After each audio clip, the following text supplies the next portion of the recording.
Hello guys, രാവിലത്തേക്കുള്ള ദോശമാവ് ഇന്നലെ തന്നെ അരച്ചു വെച്ചിരുന്നു.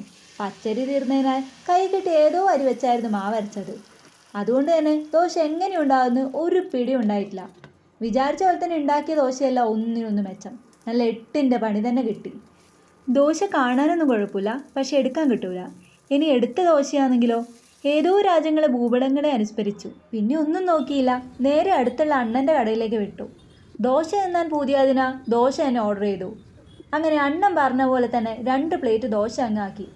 ചിലവർക്ക് ശരിയാവും, ചിലവർക്ക് ശരിയാവില്ല. എന്തായാലും അണ്ണന് നല്ല പോലെ ശരിയായി. പിന്നെ ഈ നല്ല ചൂട് ദോശയും തേങ്ങാ ചട്നിയും സാമ്പാറും ഒക്കെ വാങ്ങി നമ്മൾ നേരെ റൂമിലോട്ടെത്തി. ദോശയെല്ലാം പ്ലേറ്റിലോട്ട് തട്ടി നല്ല തേങ്ങ അരച്ച കടലക്കറി നേരത്തെ ഉണ്ടാക്കിയിട്ടുണ്ടായിരുന്നു, അതും കൂടി കൂട്ടി ദോശയൊക്കെ അകത്താക്കി.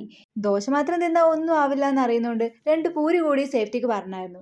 അപ്പോൾ ഇതെല്ലാം കൂടി അകത്താക്കി ഇന്നത്തെ ദിവസം സ്റ്റാർട്ട് ചെയ്തു. അപ്പോൾ ഓക്കെ, ബായ്.